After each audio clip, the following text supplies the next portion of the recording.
a while. Two-time world champion, intercontinental champion, king of the ring, my man, Gunther. Welcome to 6 Feet Under, man. Thank you. Here I am. Man.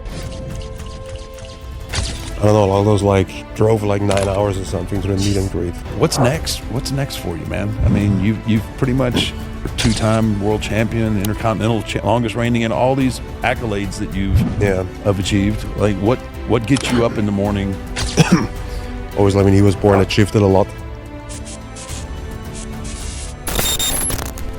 For a while, two-time world champion, longest reigning intercontinental champion, king of the ring. This interview offers a rare and profoundly insightful look into the mind of a professional wrestler who has achieved global success, not by following the trends, but by aggressively resisting them. Gunther's story is a compelling counter-narrative to the prevailing style of modern wrestling. Excessive flips and a constant need for spectacular moments often overshadow the actual art of storytelling. What we hear from him isn't arrogance. It's an unshakable faith in the fundamentals of the craft. From the first few minutes of the podcast, the core of Gunther's philosophy is laid bare. I'm going over. He was looking back at the timeless principles of the wrestling business. Yeah, maybe a little bit. And well, The deeper dive into Gunther's inspirations highlights why his style resonates with such intensity. His character isn't fabricated. It is built on the pillars of grit, tradition, and respect for the legends who came before him. He name-checks iconic, stiff-working performers like Brody and Stan Hansen, who were known less for flashy maneuvers and more for believable, punishing intensity, especially in the unforgiving world of Japanese wrestling. in the Attitude Era, something in my mind, if I was going to make a movie. This connection to the dojo-style training, as the host mentions, gives him a certain amount of grit that nobody else on the card possesses. It's the difference between someone who performs for the audience and someone who is genuinely living the role. The struggle, as he subtly describes it, wasn't about getting to WWE, but about maintaining his integrity once he was on the cusp of it. He states, quite profoundly, that he never chased WWE. I would this is what I want right here. Yeah. And that is, that's one of the highest compliments I could give you, man. It really. Oh yeah, I appreciate that because, that's what I wanted to be all the time. It's like I always looked up to, guys like Brody and Stan Hansen and, I don't know, all those This is perhaps the most critical piece of his success. By focusing solely on being the absolute best version of the wrestler he defined himself as. On the European scene, a throwback to the days of RingConf, he established an identity that was too powerful and unique for the global company to ignore. When he arrived, he didn't need to conform. They needed to adapt to him. big guys, but workhorses. And when I started training, this was I really digged into that. It was okay, I can relate to that. And then I looked at all the, former bigger guys that went to Japan and stuff like that and tried to hard hitting.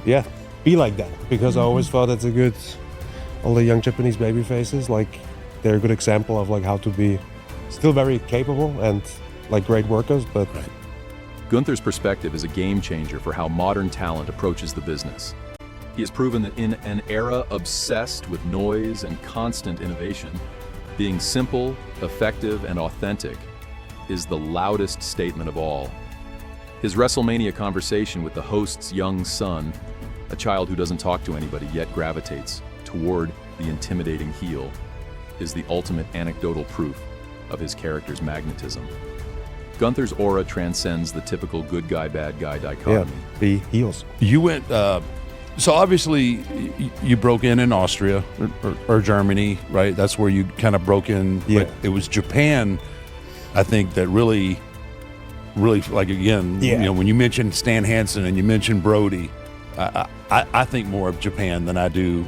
I think they were bigger stars there than they were here. Oh yeah, 100%. The host's memory of the Sheamus match at Clash at the Castle perfectly encapsulates this legacy. He was engrossed, not by a complicated sequence, but by a match that was great in its simplicity. It was visceral, believable, and easy to follow.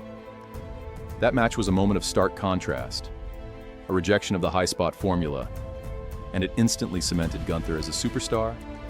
He showed that you don't need 1,000 different talents, just the heart to never give up. You know, for people that don't really know our business, I don't think they understand what you go through in Japan as far as training in the dojo and just the amount of grit. Oh yeah, of course. that gives you. Yeah, for sure. Because your presentation, when I watch you, there's a certain amount of grit that you get from you that you don't get from anybody else on the card. It stands out, and I think that's probably I think that's probably your biggest attribute in my eyes, especially because there's just everybody wants the glam. You know, they want to be flashy, they want to do this, but then there's you. If you can execute 10 moves with profound impact, and that storytelling is more valuable than gymnastics. He is one of the very few modern wrestlers who feels genuinely lifted from the most believable and compelling eras of the sport. His reign will be remembered not just for the length of time he held the title, but for the revival of a wrestling philosophy that stands out. I mean, you are recognized. If obviously, you know, Seth is in that conversation too, but when you think heels, I think of you, and just that your demeanor, but it's that grit in your work style that really captivates me. A belief that intensity, tradition, and uncompromising self-definition are the keys to long-term greatness. He is building a legacy as one of the few who proved that sometimes going backward in style is the surest way to advance the art form. Moving away from anybody. Most wrestlers compromise or adapt their style to fit the WWE mold. Gunther refused. He knew that the greatest wrestlers in history had edges. They weren't polished. By staying true to his intense traditional wrestling identity, he built an aura so strong and unique that the company had no choice but to bring him in and let him be himself. Don't forget to hit that like button if you enjoyed this one.